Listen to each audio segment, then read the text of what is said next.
आज का सत्संग भाटिया फैमिली ने लिखा था। आज इस सत्संग को उषा भाटिया आंटी जी पढ़ेंगी और सेशन को मॉडरेट करेंगे गोपाल सेठी अंकल जी।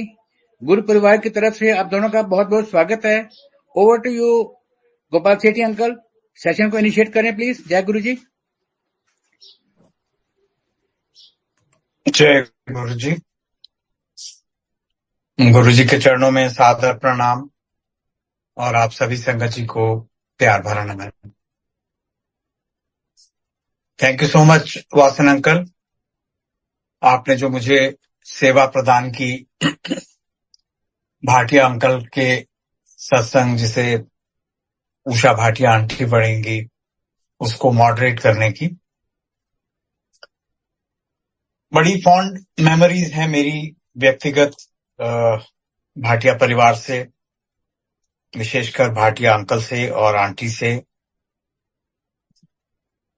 मुझे याद आते हैं वो दिन जब हम भी नए नए थे। 2000 में हमने जाना शुरू किया, 2003 में भाटिया फैमिली आई और बड़ा अच्छा लगता था उनको देखकर, उनसे मिलकर।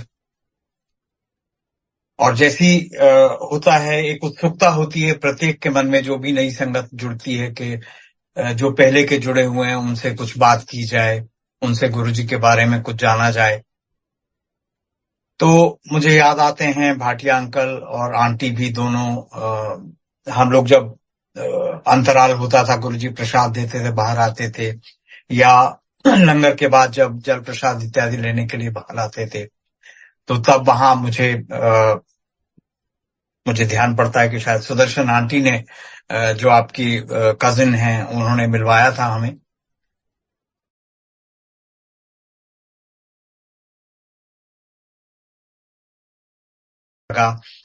भाटिया अंकल और इंसिडेंटली भाटिया अंकल का और हमारा वो उसी व्यवसाय से कनेक्टेड थे। श्रीलंका में मेसीज के ऑफिस में थे और उनके माध्यम से एक और हमारे common friend Naresh Khanna uncle से भी मुलाकात हुई वहां पर। तो बहुत ही अच्छा लगता है। और हालांकि लाइट ऑफ डिविनिटी में जो सत्संग भाटिया अंकल ने शेयर किया है वो बहुत ही सीमित, बहुत छोटा सा है, लेकिन भाटिया आंटी के पास, वैसे अंकल आज हमारे बीच नहीं है फिजिकल फॉर्म में, उनके पास भी गुरुजी के सत्संगों का खजाना है।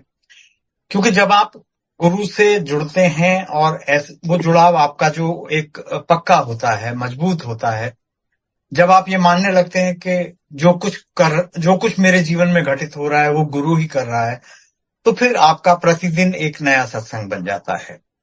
तो इसी भावना के साथ उषा भाटिया आंटी ने और भाटिया अंकल ने गुरुजी को माना है और गुरुजी को अपने जीवन का एक हिस्सा मानते हुए वो आगे बढ़े हैं। गुरुजी की भी बड़ी कृपा रही है, गुरुजी ने भी बहुत प्रेम बांटा है अपना आंटी को, अंकल को। और मुझे याद पड़ता है कि अंकल बहुत सी नई संगत को जोड़ते थे। उनका ये तभी संभव होता है जब आपका एक अटूट विश्वास हो गुरुजी के प्रति। और भाटिया आंटी को तो गुरुजी ने सेवा भी लगाई, गुड़गांव में संगत ऑर्गेनाइज करने की। छोटे स्तर पर होती थी पहले, गिने चुने कुछ लोग आते थे, फिर और बढ़ती गई। तो ऐसे कर करके आज गुड़गांव एक मुख्य केंद्र है गुरुजी की दरबार का, गुरुजी की संगत का। तो मैं अधिक समय ना लेते हुए, भाटिया आंटी आपको प्रणाम है, आपको नमस्कार है। बहुत अच्छा लग रहा है आपसे रूबरू होकर के। और भाटिया अंकल का सत्संग तो आप पढ़ेंगे ही, और भी जो सत्संग आप शेयर करना चाहती हैं, आपका स्वागत है। You are welcome. जय गुरु जी।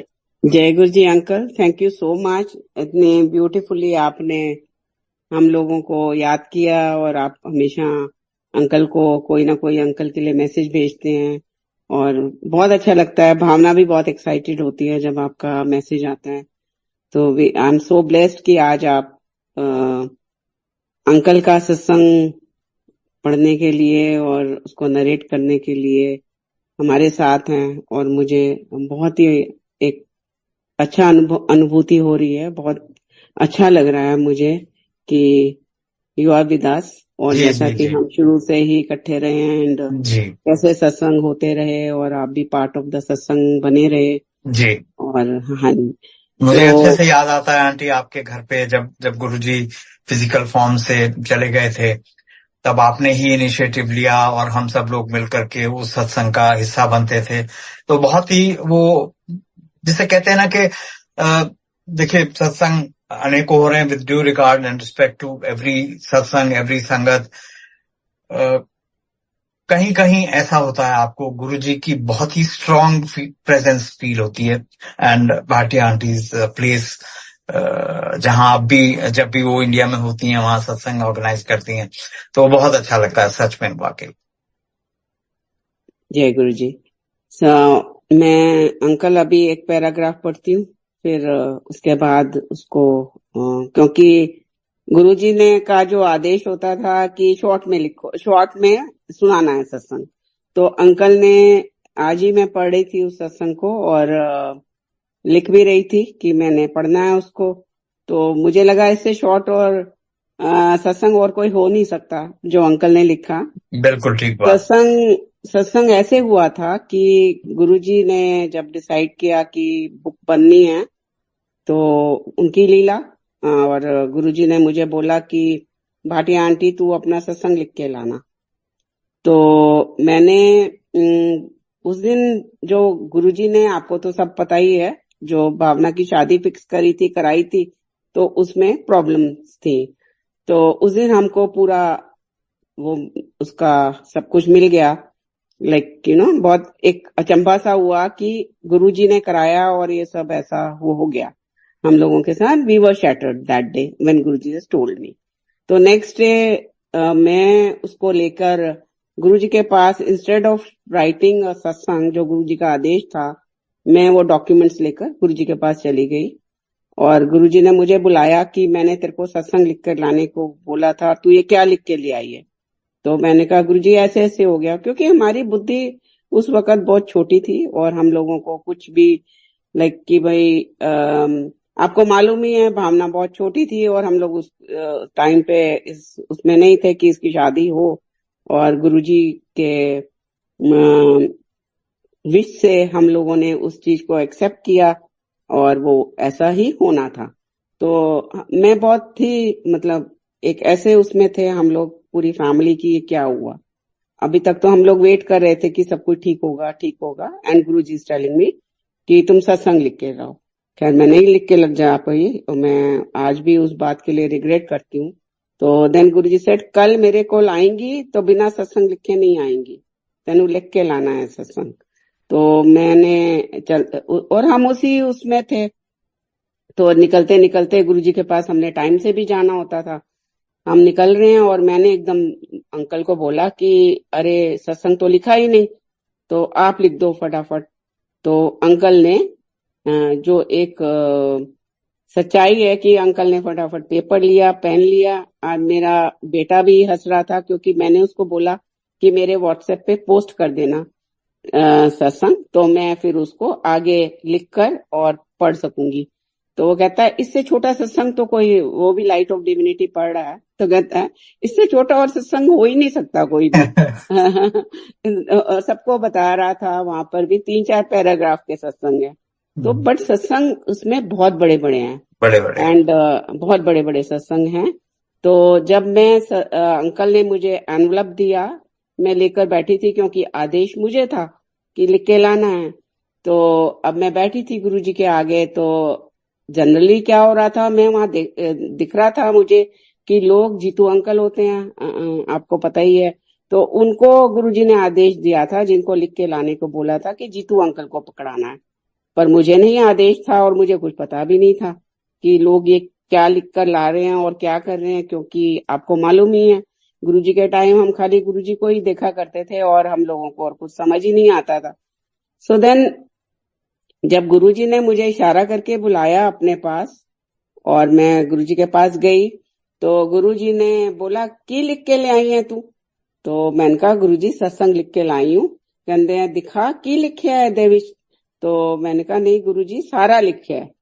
तो मेरे को नहीं पता था अंकल ने क्या लिखा है, इतना शॉर्ट लिखा है और मैं गुरुजी को कन्विंस करी जा रही हूँ, नहीं गुरुजी सारा, कहते अच्छा सारा लिख लिया है। मैं कहा हाँ जी गुरुजी सारा। फिर गुरुजी ने एनवलप हाथ में लिया और ऐसे किया और हाथ से कि हुन देखी जा अगे कितने सत्संग तेनू दे ही चलांगा मैं।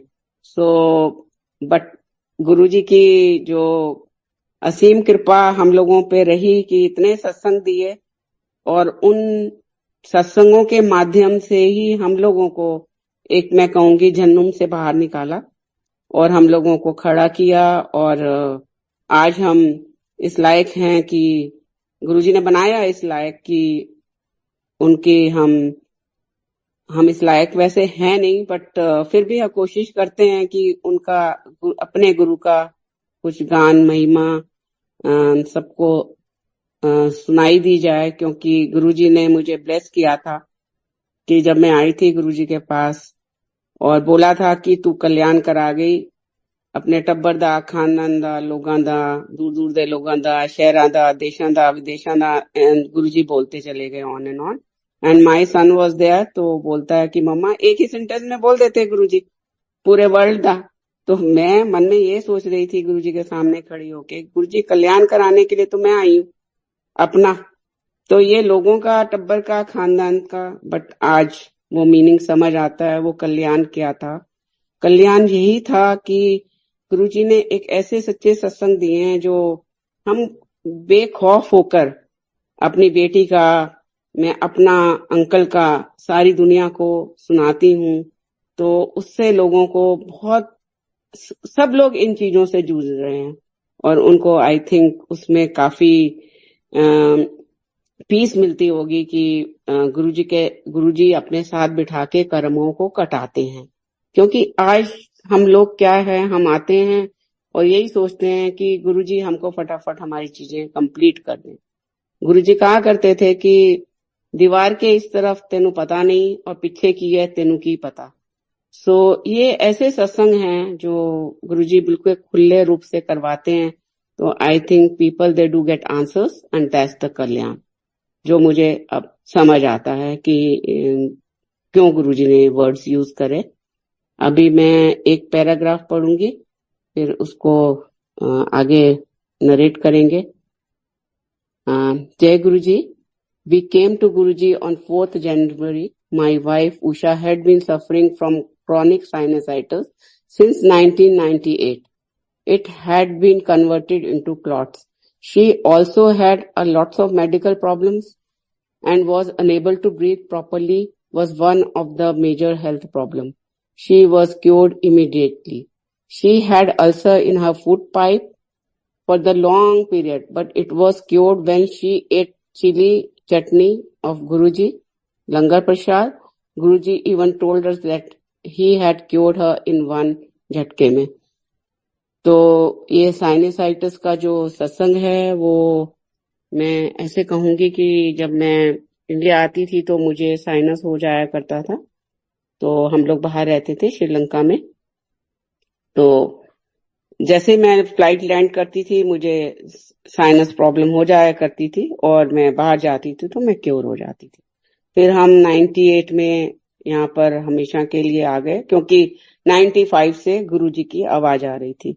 आपने सुदर्शन आंटी का नाम लिया, तो शी इज माई कजिन, हाँ she is my first cousin, masses daughter, और गुरुजी उनको भी बहुत ब्लेस करें और वो माध्यम बने हमको लाने के लिए। और गुरुजी ने 95 में बोला कि उनको ले आ अपनी श्रीलंका वाली काजिन में। तो हम लोग उस समय काफी अच्छा कर रहे थे, जैसा कि अंकल को मालूम है, गारमेंट्स में थे and Sri Lanka was a hub of garments that time. तो we were doing very well और सब कुछ था और हमको लगा नहीं कि हमको कहीं जाने की जरूरत है। और वैसे भी मैंने हमेशा यही शेयर किया है, गुरुजी ने करवाया है कि मैं कभी किसी मंदिर, मस्जिद, गुरुद्वारे में बिलीफ नहीं था और इंसान को भगवान मानना वो एक मेरी जीवन का लास्ट चीज होनी थी। तो बट आज अगर मैं यहाँ इस प्लेटफॉर्म पे खड़ी हूँ और हमेशा गुरुजी यही बुलवाते हैं कि वो ईश्वर धरती पर आए हमारे कल्याण के लिए, हम सबके कल्याण के लिए, हमारे दुख दर्दों को काटने के लिए, और वो एक ईश्वर धरती पर थे और हम उनको नहीं पहचान पाए। तो ये गुरुजी ने इसलिए चुना कि उन्होंने कुछ कर्मा काटने थे, कुछ लेख लिखे थे, उनको मिटाना था, नए लेख लिखने थे, बेटी को उसी जीवन में नया जीवन देना था, जैसा कि गुरुजी ने अपने वचनों से हम लोगों को बोला। तो जब हम यहाँ पर आ गए और तब तक हम गुरुजी के बारे में सुन रहे थे, गुरुजी से तो हम जन्मों से जुड़े हैं, बट उनके पास हम नहीं आए और मैं काफी बीमार पड़ गई। जैसे जैसे समय बीतता गया मेरी हालत खराब होती चली गई और मुझे क्रॉनिक साइनसाइटिस हो गया और उसमें क्लॉट्स फॉर्मेशन होने लग गई। वो हरे, लाल, नीले, पीले रंग के बड़े बड़े क्लॉट्स निकलते थे थ्रू माई नोज। तो और जब वो निकलता था बड़ी मुश्किल से पास होता था, निकलने में ही इतनी पेनफुल होता था। जब वो बाहर आता था तो इट वाज लाइक मैं उसको एक्सप्लेन नहीं कर सकती वर्ड्स में, और बड़ी मुश्किल से वो निकलता था और इतना थिक होता था कि वॉश बेसिन में भी उसको एक डंडी की जरूरत पड़ती थी उसको अंदर डालने के लिए। और वो इतना पेनफुल प्रोसेस था कि मेरे पास वर्ड्स नहीं है और मेरी सांस भी रुक जाया करती थी। लेटर स्टेजेस में क्या हुआ कि मुझे नोज थ्रू नोज सांस आनी बंद हो गई और मैं मुंह से ही सांस लिया करती थी। और एक दिन मैं गुरुजी के पास थी। गुरुजी ने, अब यहाँ पर एक सत्संग है, सत्संग में सत्संग गुरुजी करवाएंगे। गुरुजी ने जैसे मुझे बोला था कि तू बोलेगी नहीं, मैं बुलवाऊंगा, तो सत्संग में सत्संग है। तो जब मुझे गुरुजी ने आते ही बोला कि मेरे ब्रदर इन लॉ आए मेरे पास कि तुम्हारी दवाई दे दी गुरुजी ने। मल्होत्रा अंकल आए और बोला कि गुरुजी ने तुम्हारी दवाई दे दी। तो मैंने उनके हाथ की तरफ देखा, मैंने कहा कोई दवाई तो है नहीं आपके हाथ में, गुरुजी ने मुझे ऐसी कौन सी दवाई दी जो आपके हाथ में नहीं है। Then he said, Guruji said कि गुरुजी ने कहा है कि चांदी के ग्लास में और दूध और जलेबी खाया कर। तो मैं बहुत नेगेटिव हो गई। मैंने कहा कि अरे इतनी दवाइयां करने के बाद, इतने डॉक्टर्स के जाने के बाद, मैं स्टीरॉइड्स पे भी रह रही हूँ, तो मुझे कोई आराम नहीं आ रहा। और एक चांदी के बर्तन में जलेबी दूध खाने से क्या मैं ठीक हो जाऊंगी? बिकॉज दो आई वॉज नेगेटिव, तो वो चीज नेगेटिविटी में चली गई, मुझे कोई असर नहीं हुआ। कुछ दिन बाद फिर वो आए कि तेरा पक्का इलाज बता दिया गुरुजी ने। भाई आप क्या किया? गुरुजी ने एक लोटा कॉपर का लेके आना है और गुरुजी उसको ब्लेस करके देंगे, उसमें पानी भर के रात को रखना है, सुबह उठ के पीना है, फिर उससे आंखों में चिट्टे मारने या नहाना है। तो मैंने कहा कॉपर वेसल में पानी रखने से इतनी भयंकर बीमारी ठीक हो सकती है क्या? क्योंकि आई वॉज नेगेटिव, तो वो नहीं हुई। तो देन वन फाइन डे क्या होता है कि मेरे साथ साथ दूसरी बीमारियां भी चल रही थी। जैसा कि अंकल ने बोला, लिखा है कि मुझे अल्सर प्रॉब्लम भी थी बहुत सालों से। तो अल्सर की प्रॉब्लम ऐसे सॉर्ट हुई कि वहां हम लंगर खा रहे थे, जैसे गोपाल अंकल को मालूम है एक थाली में 4 लोग खाया करते थे। तो मेरे आगे उस दिन काफी एल्डरली लोग थे, तो हम 4 जने थे। मेरे साथ जो थे वो लाल मिर्चों की चटनी आई हुई थी, वो लोग उसको नहीं खा रहे थे, but I was insisting them कि नहीं आपने खानी है, ये आपका शेयर है, क्योंकि मुझे भी अल्सर प्रॉब्लम थी। इतने में एक अंकल आते हैं और एक बड़ा चम्मच जो होता है सर्विंग स्पून लेकर और मेरी थाली में डालते हैं, उस थाली में डालते हैं, बोलते हैं भाटिया आंटी ये गुरुजी की स्पेशल ब्लेसिंग्स हैं, ये आपको ही खाना है, ये और लोग नहीं खाएंगे। तो अब वो लोग तो बहुत खुश हो गए तीनों जने कि भाई हम तो अपना ही नहीं खा पा रहे थे, तो अब ये पूरा इनको ही खाना है।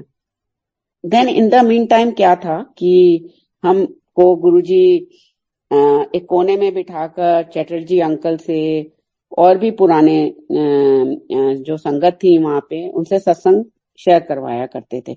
वो लोग हमको कोने में बैठ के अपने सत्संग सुनाया करते थे और ऐसे ऐसे सत्संग सुने गए कि फिर मैंने ऐसे गुरुजी की तरफ देखा तो और मेरे मन में आया कि गुरुजी जब आप इतना कुछ कर सकते हो तो ये आपको पता, अगर मुझे यहाँ पर अटैक आया अल्सर का तो आप ही हो यहाँ बैठे हो। एक पॉजिटिव थॉट आया, वो भी उनका दिया हुआ था, क्योंकि उस वक्त हम लोग इतने पॉजिटिव हुए नहीं थे। और जैसे ही वो पॉजिटिव थॉट आया मेरे दिमाग में, और आज इतने साल हो गए गुरुजी के पास गए हुए। हम 2002 में जुड़े थे गुरुजी से, और मुझे अल्सर का अटैक नहीं आया। अब मैं हर चीज खाती हूँ। I was on very like liquid, semi liquid kind of food में थी, और मैं मिर्चें बिल्कुल नहीं खा सकती थी, मैं चाय पी नहीं सकती थी, समोसा और ये सब चीजें तो बिल्कुल ही दूर की बात थी मेरी लाइफ में। बट मैं अब हर चीज खाती हूँ। ये गुरुजी की मेरे पर बहुत असीम कृपा है कि एक जो पॉजिटिव थॉट से गुरुजी ने मुझे इतनी बड़ी बीमारी से निकाला। तो ये इसका कहने का, इस सत्संग का ये मतलब है कि नो मैटर कितनी भी प्रॉब्लम्स आए लाइफ के अंदर, एक पॉजिटिविटी से ही गुरुजी आपको बाहर निकाल देते हैं। क्योंकि मैंने खुद गुरुजी के मुख से सुना है, दोनों हाथ ऐसे करके नीचे करके, कि मेरे कोलों पॉजिटिविटी मिलती है और कुछ नहीं मिलता। So that's how we got from a guru कि वो कुछ भी कर सकते हैं। अब क्लॉट्स का जो है सत्संग वो ऐसे है कि एक दिन हम लोगों को गुरुजी ने कहीं भेजा और हम लोग एम्पायर स्टेट लेट आए, और उस समय नीचे लोग लंगर कर रहे थे, हम ऊपर बैठ गए, और मुझे सांस नहीं आ रही थी बिल्कुल भी, और पीक विंटर्स थे, और मैं 3 लेयर्स ऑफ वूलन पहनी हुई थी और शॉल ली हुई थी ऊपर। और जब मैं ऊपर बैठी थी तो I was finding so difficult कि मैं से ब्रीदिंग हो ही नहीं रही थी, और एकदम अनाउंसमेंट हुई कि बाकी लोग बचे हुए नीचे आए लंगर के लिए, काफी ऊपर रश था। तो जब मैं नीचे आ रही हूँ, एवरीथिंग क्रिएटेड बाय गुरुजी, और मैं यही सोच रही हूँ कि गुरुजी मुझे आज आपके सामने जगह मिल जाए, बिल्कुल पास में, साइड में, और क्योंकि आई रियली नीड यू, मैं ब्रीद नहीं कर पा रही हूँ। और जब मैं देखती हूँ कि मैं और मेरे हस्बैंड लास्ट हैं, तो मेरे दिमाग में सीढ़ियों से नीचे उतरते हुए यही थॉट आता है कि गुरुजी मुझे तो पता नहीं कहाँ जगह मिलेगी जहाँ आप मुझे देख भी नहीं पाओगे। बट नो वंडर कि एकदम गुरुजी की आवाज आती है कि इत्थे आ जाओ, और बिल्कुल next to Guruji there were 2 seats, तो दोनों जने इत्थे आ जाओ। हम दोनों वहां बैठे, and I was breathing so uncomfortably. मैं ऐसे ऐसे, मेरी सांस हिल रही थी, पूरी बॉडी हिल रही थी, और I was literally in tears. तो गुरुजी ने एक साइड से अपनी एक आंख टेढ़ी करके मुझे देखा, एंड ऐसा देखा उन्होंने कि मुझे, I felt it, literally I felt it, कि धीरे धीरे धीरे धीरे मेरे सारे क्लॉट्स मेरे through my head is going out. तो गुरुजी बाहर निकालते चले जा रहे हैं उसको। तो और I started breathing normally. I couldn't believe it कि मैं आज नॉर्मल ब्रीथ कर रही हूँ। मेरे को पंख लग गए, जैसे कि मैं तो बहुत ठीक हो गई। Then Guruji has told me कि मैं तेरे को 80% ठीक कर दिया, और 20% तू श्रद्धा और तपस्या से पास हो जाएगी और तू ठीक हो जाएगी। एंड नो मैटर, मैं 80% मेरे लिए एक जन्नत था। इट वॉज लाइक मेरे को पता नहीं दुनिया की कितनी खुशियां मिल गई, गुरुजी ने दे दी, और मैं नॉर्मल लाइफ लीड करने लग गई। और मैं दिन में नियरली 150 टिश्यूज यूज करती थी, एक्स्ट्रा सॉफ्ट, क्योंकि नोज एंड सारा मुंह लाल हो जाता था। और उसके बाद मैं 2025 पर आ गई। एक दिन जब गुरुजी मनुष्य रूप छोड़ गए, और मैं अपनी बेटी के साथ मैंगलोर में थी, उसके एमडीएस के एग्जाम्स थे, और मैं वहां थी, और वहां पर मुझे एक्स्ट्रा सॉफ्ट टिश्यूज नहीं मिल रहे थे, बॉक्सेस, और जितना मैं ले गई थी वो खत्म हो चुके थे, उसमें एक ही बचा था, और मैं उनको ढूंढ रही थी कि मुझे जरूरत थी। रात को गुरुजी मुझे दर्शन देते हैं, और मुझे कहते हैं अपना हाथ कर मेरे आगे। मैं हाथ खोलती हूँ तो मेरे हाथ में टिश्यू था, एज यूजुअल मेरे हाथ में हमेशा टिश्यू रहता था कि मुझे कभी भी जरूरत पड़ सकती थी। देन गुरुजी सेड कि एक ही फड़िया होया एनु चुक एन खिड़की तो बाहर सुट दे। तो मैंने आंख खुली, और जो एक टिश्यू पड़ा था बॉक्स के अंदर, मैंने उसको उठाया और मैंने खिड़की के बाहर फेंक दिया।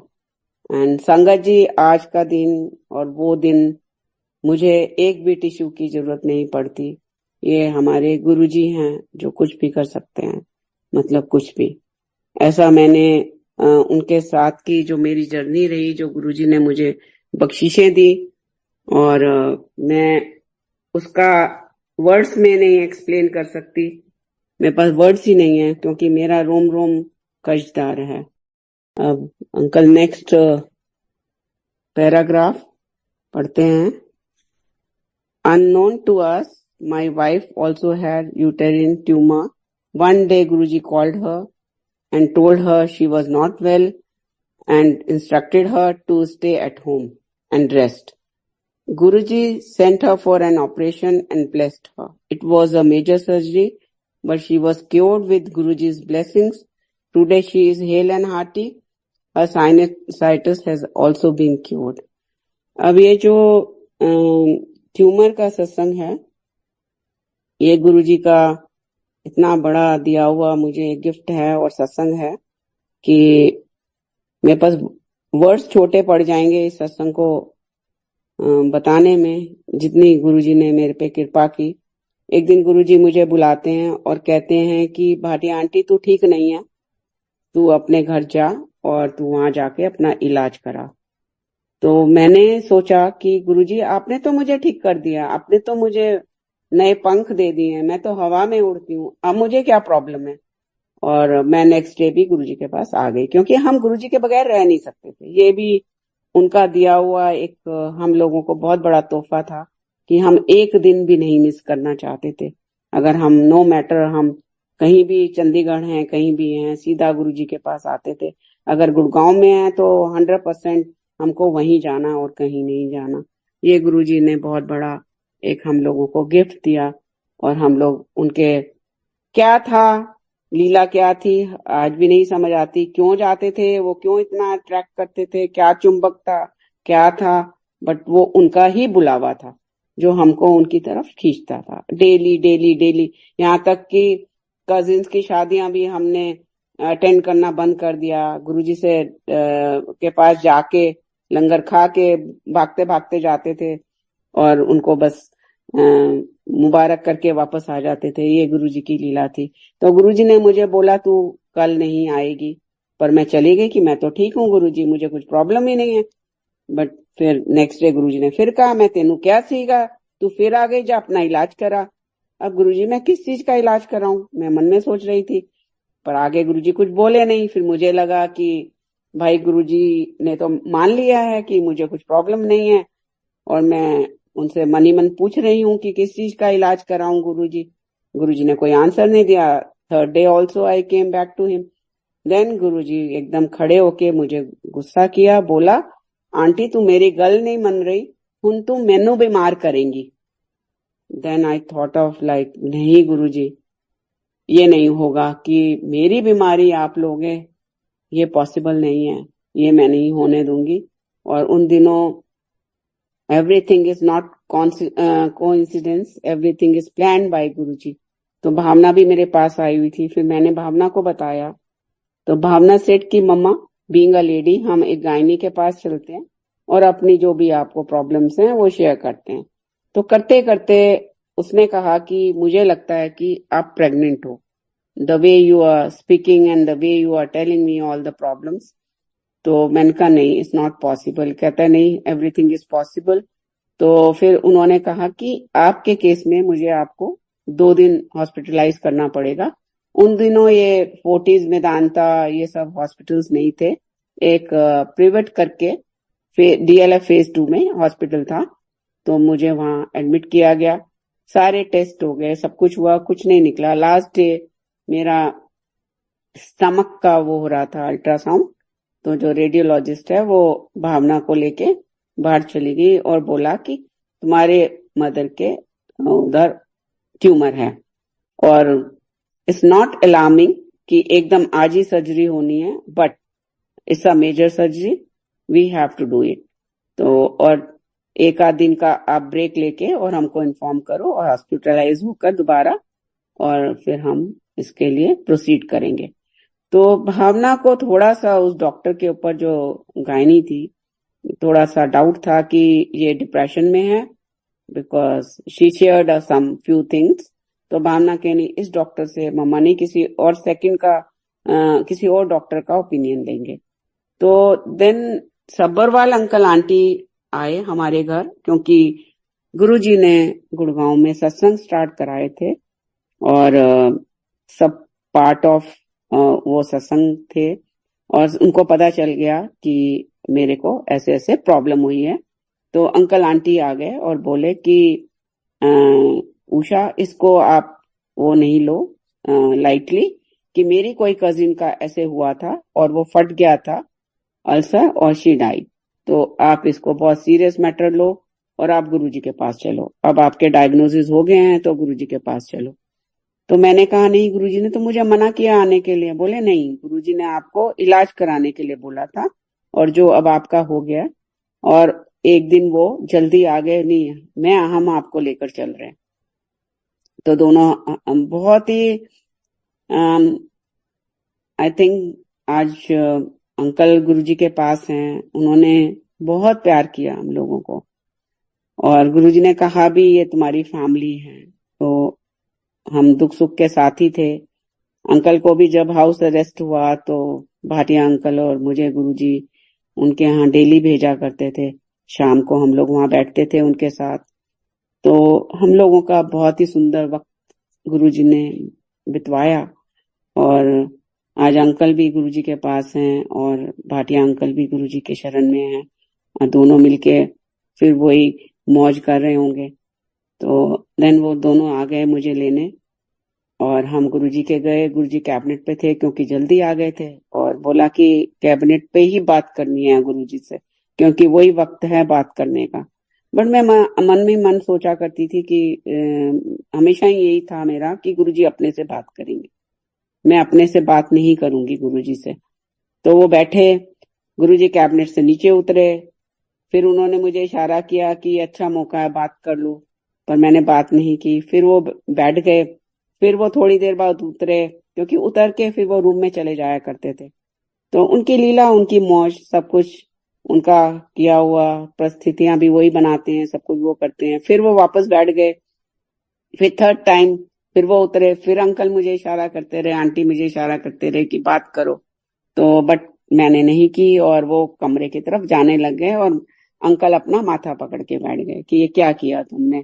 तो एकदम गुरुजी कमरे में जाते जाते वापस मुड़े, और मेरे सब संगत खड़ी हो जाया करती थी, तो मेरे पास आए और बोले कि भाटिया आंटी, तेरा ट्यूमर निकलिया है। मैं कहा हाँ जी गुरुजी। फिर सर्जरी बताई डॉक्टर ने। मैंने कहा हाँ जी गुरुजी। तो फिर करा ले सर्जरी, तो किदो करवाएगी, और डॉक्टर नहीं तुम।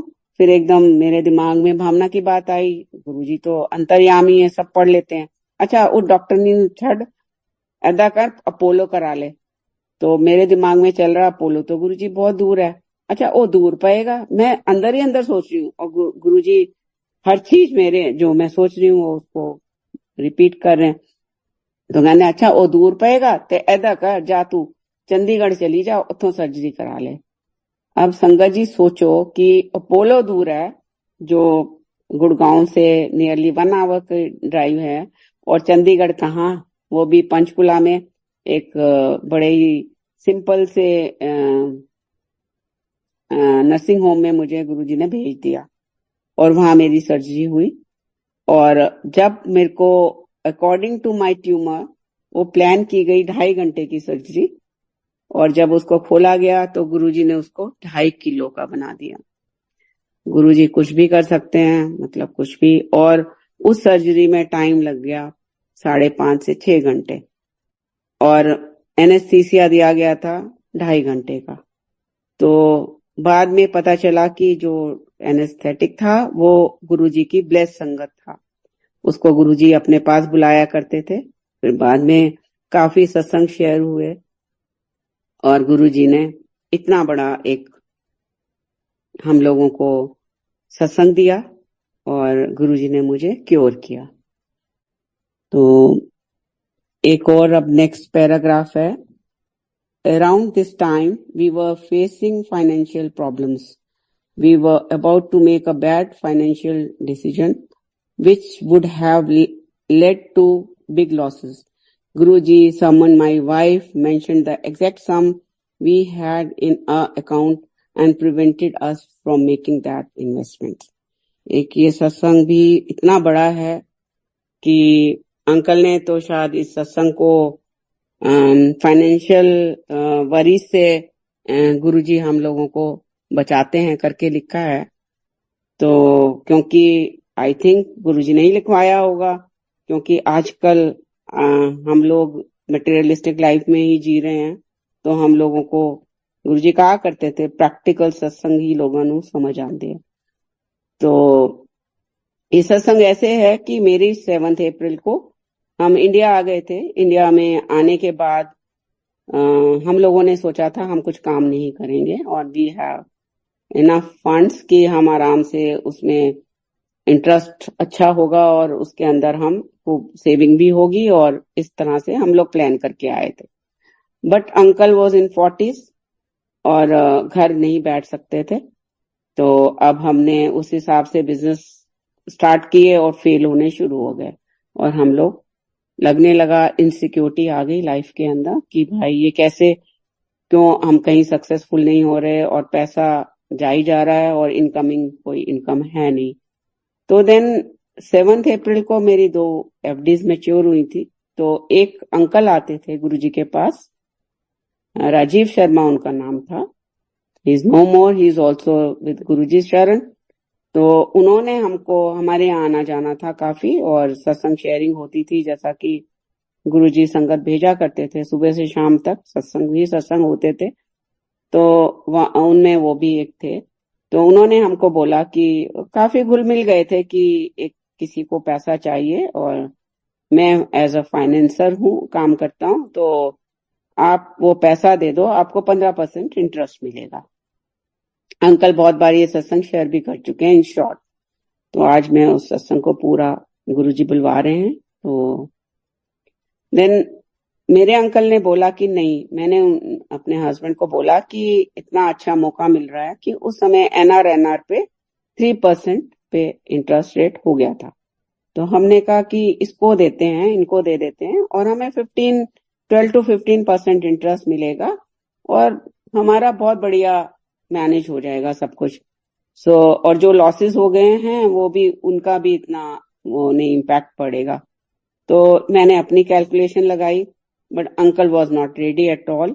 और अंकल ने बोला नहीं, इतने लॉसेस के बाद अभी भी तुम यहाँ पर ये करोगे, किसी को दिलवा दोगे पैसा, ऐसा नहीं पॉसिबल।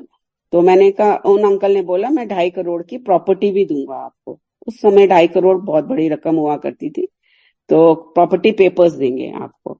तो मेरे हस्बैंड ने बोला इस लाइक अ वेस्ट बिन में डालने वाले पेपर्स हैं, तो अभी तुमको समझ नहीं आई है। देन वन फाइन डे मैं इसी सत्संग पे जाऊंगी। ये सत्संग बहुत बड़ा है कि कैसे गुरुजी ने अमृत बारिश की। गुरुजी एक IAS ऑफिसर सुधीर कुमार के बेटे की उसमें आए हुए थे। गुरुजी ने हमको कार्ड दिया था और रिसेप्शन थी। तो छोटा सा स्टेज बनाया हुआ था गुरुजी का। गुरुजी वहां बैठे थे और काफी गुड़गांव की संगत को भी गुरुजी ने वो कार्ड दिया था। तो और उनके लेफ्ट में कपल के लिए स्टेज बना था बहुत बड़ा सा, और गुरुजी का एक साइड में था, और वहां पर इतना बड़ा, सब क्रिएटेड बाय गुरुजी मैं ये कहूंगी। तो गुरुजी ने उस स्टेज पे ऐसी जगह नहीं थी कि संगत आके बैठ सके। तो जो आ रहे थे गुरुजी उनको हाथ से इशारा करते जा रहे थे कि उनके राइट में खाना पीना चल रहा था। तो गुरुजी चलो उधर जाओ, किसी को मुंह से बोल रहे थे, किसी को इशारे से। जब हम लोगों ने, मैं, भावना और अंकल गए थे गुरुजी के पास, तो उस रिसेप्शन में, तो गुरुजी ने हमको इशारा करके अपने राइट में खड़ा कर दिया, तुम यहाँ खड़े हो जाओ, क्योंकि स्टेज पे बैठने की जगह नहीं थी। तो हम वहां खड़े हो गए। तो मेरे अंकल को थोड़ी जल्दी थी कि नहीं हम भी चल के वहां पे कुछ देख लेते हैं। तो बट लेकिन गुरुजी ने हमको वहां खड़ा किया हुआ था और मेरे मन में था कि जब तक गुरुजी नहीं बोलेंगे हम वहां नहीं जाएंगे। तो देन गुरुजी ने काफी देर खड़ा किया मेरे को, अंकल को और भावना को, और एकदम से मोटी मोटी बूंदें आने लग गई। और भावना के मुंह से निकला कि अरे ये तो रिसेप्शन ही इनकी खराब हो गई और गुरुजी यहाँ बैठे हैं, इतनी मोटी बारिश हो रही है, इतनी ज्यादा बारिश हो रही है, बट नो वंडर वो सामने देखती है तो वहां पे कोई बारिश नहीं है, पीछे देखती है कोई बारिश नहीं है, साइड में देखती है कोई बारिश नहीं है, लेफ्ट में राइट कहीं कोई बारिश नहीं है, खाली वही एरिया जहाँ गुरुजी और हम 3 जने खड़े हैं। तो गुरुजी ने बड़ी जबरदस्त अमृत वर्षा की। क्यों करी? ये उनकी लीला कि हम लोग गीले हो गए। फिर थोड़ी देर बाद गुरुजी ने इशारा किया ऊपर की तरफ ऐसे करके कि देखो ये क्या हो रहा है। देन हम समझ आ गई कि भाई ये अमृत बारिश की है, गुरुजी ने कोई रीजन से की है और कुछ ब्लेसिंग दी है बहुत बड़ी। और गुरुजी थोड़ी देर बाद उठ के चले गए, जाने लगे तो सब लोग पैर छूने आए। देन मैंने भी गुरुजी के चरण छुए। देन गुरुजी सेड कि तेनू ता मेरे पैर छून दी भी लोड़ नहीं है, जा तू ऐश कर और विस्की लगा और फिर आज थर्सडे है और तू एम्पायर स्टेट भी आ जाए, तेरा दिन नहीं गिना जाऊगा। वो दिन का भी बहुत बड़े लंबा सत्संग है कि कैसे हम लोग एम करते थे कि नई संगत को ले जाना है, तो हमने इतने दिन जाना है और हमको 4 डेज पूरे करने हैं। तो थर्सडे को मैं मन ही मन सोच रही थी कि आज तो गुरुजी के हमें यहीं दर्शन हो जाएंगे, तो मेरा चलो थर्सडे अब मैं एम्पायर स्टेट जाने की जरूरत नहीं है, my thinking was that. But Guruji said कि तेरा दिन नहीं गिनया जाएगा, तो नई संगत भी लाने की लोड़ नहीं है उस दिन, तो तू उत्थे आ जा।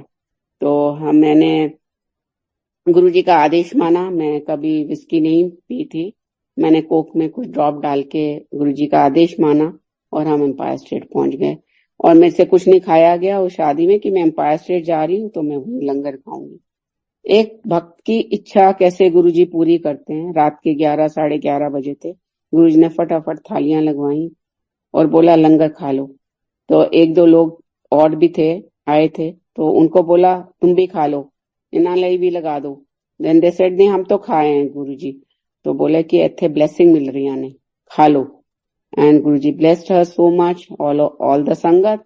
एंड जब गुरुजी ने आदेश दिया जाने के टाइम, तो मेरे को गुरुजी कहते हैं मत्था टेकते हुए कि भाटिया आंटी तेरी 7 जुलाई ਨੂੰ 2 एफडीआं मैच्योर हो गई हैं, 7 अप्रैल ਨੂੰ सॉरी 7 जुलाई रजिस्टर्ड है माइंड में, गुरुजी का बर्थडे 7 अप्रैल को तेरी, ये आई थिंक 16 अप्रैल की बात है, उनका सुधीर अंकल के बेटे का जब रिसेप्शन था, 15 या 16 अप्रैल मुझे अच्छे से ध्यान है। तो गुरुजी सेड तेरी 2 एफडीआं मैच्योर हो गई हैं। मैंने कहा हाँ जी गुरुजी। एंड गुरुजी ने exactly with interest with cents वो अमाउंट बता दिया कि इन्ने दी। मैंने कहा हाँ जी गुरुजी, ते की करन लगी होता। तो मैंने कहा कि गुरुजी ऐसे ऐसे एक अंकल आते हैं आपके पास, तो उन्होंने बोला है कि वो इन्वेस्ट कर दो। तो कहते हैं की करना, की बोलिया अंकल। तो मैं बोला ऐसे ऐसे उन्होंने बोला है। और हमारे काफी आर्ग्यूमेंट्स भी हो गए थे मेरे और भाटिया अंकल के बीच में उससे पहले। तो कहते हैं हाँ तेरे बड़े आर्ग्यूमेंट्स हुए हैं अंकल नाल, ते केड़ा अंकल तू नाम दस रही है। तो जबकि मैं उनको गुरुजी से बात करते हुए भी देखती थी। तो मैंने फिर बोला, मैंने कहा गुरुजी आप उससे बात भी करते हो। तो कहते हैं कि ऐदा कर कि ਇਹਨਾਂ ਨੂੰ वापस एफडी करा दे, जो एफडी है उन्होंने एफडी विच ही कन्वर्ट करा दे, और तेरा कोई लोड़ नहीं किसी ਨੂੰ देन दी, नाल मूल भी जाऊगा ते सूद भी कुछ नहीं मिलना, मूल भी चला जाऊगा। आई समझ? तो एनू वापस करा दे। और घर जाते हुए मुझे बड़ा ही गुस्सा आया कि गुरुजी एक अच्छी अपॉर्चुनिटी आई, वो भी आपने उस पर बड़ा क्रॉस कर दिया।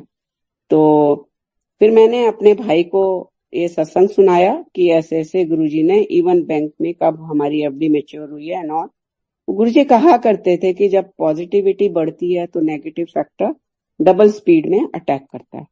तो वो मेरा भाई खड़ा होता था हमारे साथ, जब भी गुरुजी मुझे कुछ दिखाते थे मैं उसको शेयर करना, और उसने उसको बोला ये सब तुम्हारे माथे पे लिखा हुआ था, वो सब पढ़ लेते हैं। आज संगत जी ना तो वो अंकल हैं, और जिनको देना था जिनके लिए वो मांग रहे थे वो भी जेल में हैं, उनका भी काफी फ्रॉड सुनने में आया बाद में। तो गुरुजी ने हमको इतनी बड़ी मुसीबत से बचाया कि मेरे पास शुक्राने के वर्ड्स भी नहीं है। और फिर गुरुजी ने उस इन्वेस्टमेंट को कहाँ लगवाया ये भी आप लोगों को जानना बहुत जरूरी है, क्योंकि ये बहुत बड़ा सत्संग है। तो मेरा भाई यही बोलता रहा कि तुम्हारे माथे पे लिखा होता है, ये तो बड़ी छोटी सी विद्या है, कोई भी पढ़ सकता है, तो उन्होंने तुम्हारे माथे पे लिखा हुआ पढ़ लिया। मैंने कहा मेरे दिमाग में ऐसा थोड़ी कुछ चल रहा था। बोलते हैं नहीं, सब होता है। तो एक दिन गुरुजी ने का फोन आता है शाम को, नॉन संगत डे था, तो गुरुजी का फोन आया। मैं परांठे बना रही थी, अंकल को आम के साथ परांठे खाने थे। गुरु कहने आंटी परांठे बना रही ते आंटी नु कहो कि मैं गुरु याद कर रहा है ते गैस बंद कर दे, कल सवेरे खा लेना ते सारा मॉल दे अगे मैं मिलना इस टाइम। गुरु जी ने वक्त दिया, हम फटाफट गैस बंद की। उतना ही वक्त था जितनी देर में हम सारा मॉल पहुंच सकते थे। मैं गड्डी विच उत्थे बैठा, तो हम दोनों भागते गए और अंधेरा हो चुका था, रात का टाइम था। और गुरुजी अपनी कार में बैठे थे कंटेसा 1 में, और मैंने गुरुजी के चरणों को हाथ लगाया गाड़ी में जाके। गुरुजी अब मेरी फेस नहीं देख सकते थे।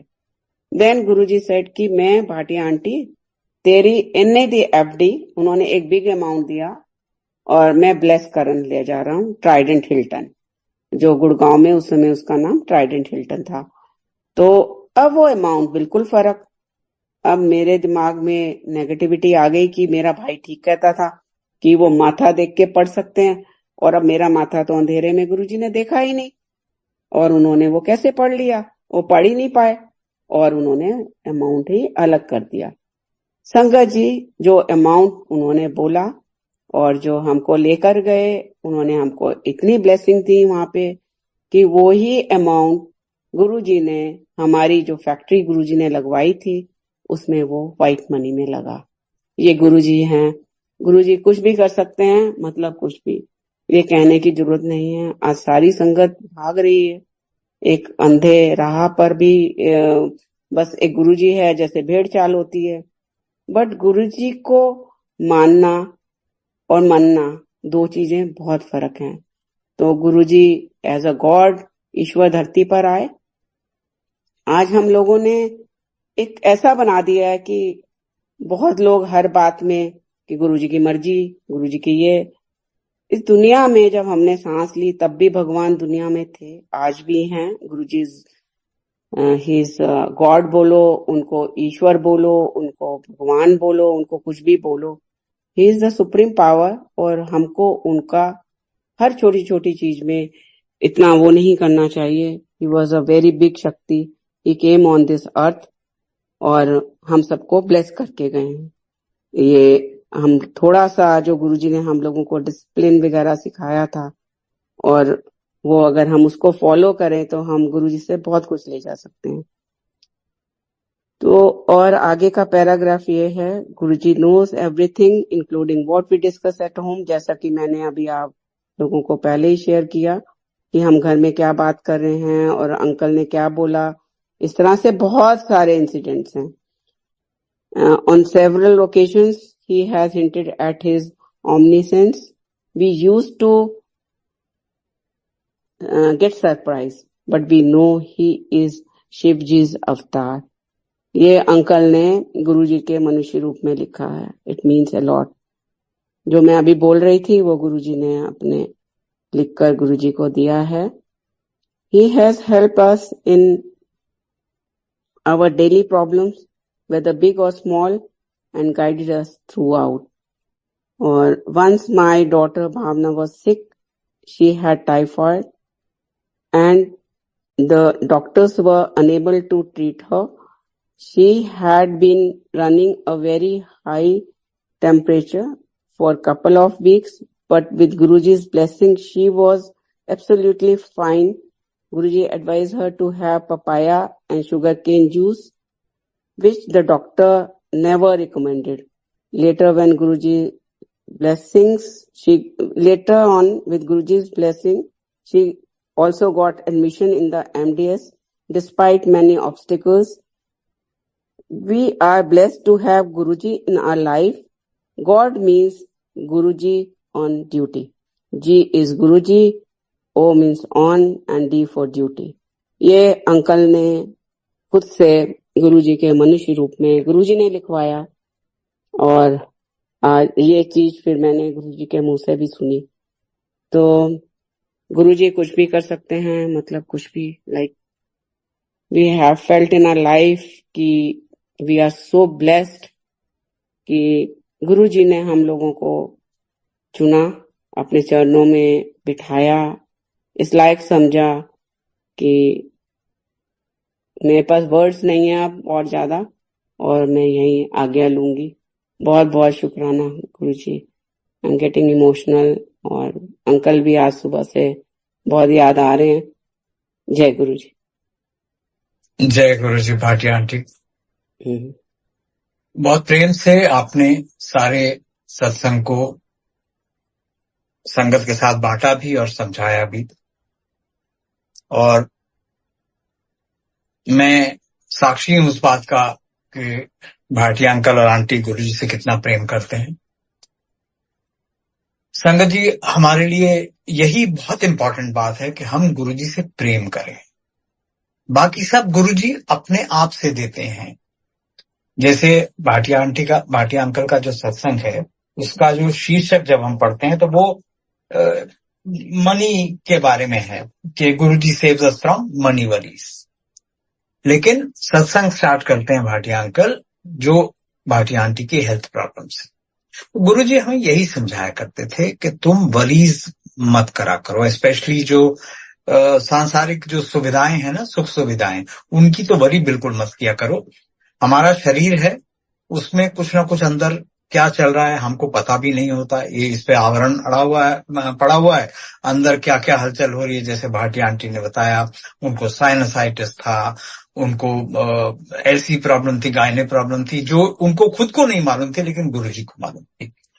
तो अब सवाल यह है कि हम गुरु जी से क्यों मांगे जब वो अपने आप से दे रहे हैं। और हमारी प्रॉब्लम यह है कि हम जो मांगेंगे ना, या हम जो सोच भी बनाएंगे कि हमें गुरु जी ये हमारे लिए इम्पोर्टेंट है, यही भ्रम हमें अपने मन से निकालना है। कि अब ठीक बात है, जब शारीरिक कष्ट में होता है, दुख दर्द होता है, तो गुरु जी की याद आती है, तो गुरु जी से अरदास करनी जरूरी है। लेकिन और जो इधर उधर की बातें हैं, उनके लिए हमको भटकने की जरूरत नहीं है। गुरु जी स्वतः दे रहे हैं, सब कुछ दे रहे हैं।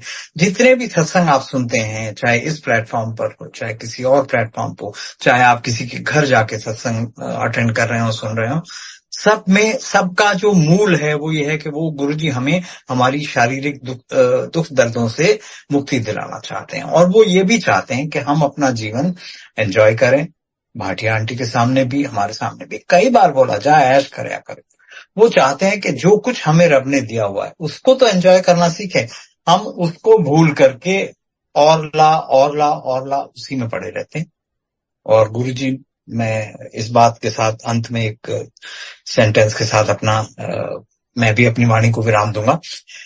गुरु जी ने एक बात कही कि मेरे तो असल चीज कोई मांगता नहीं। अब गुरु जी हमें क्या दे रहे हैं और क्या देना चाह रहे हैं, उसमें फर्क करना सीखना पड़ेगा। अब हम सभी लोग बहुत बहुत समय से जुड़ चुके हैं, और ये गुरु जी की कृपा ही है कि वो जो ऐसी संगत जो उनके फिजिकल स्वरूप के दर्शन नहीं कर पाई, उनको इतना प्यार दे रहे हैं, उनको इतना मान दे रहे हैं, उनको ऐसा महसूस करा रहे हैं कि वो भी उनके लिए अपनी ही संगत है। वो गुरु जी उनके अपने ही हैं, प्रत्येक को।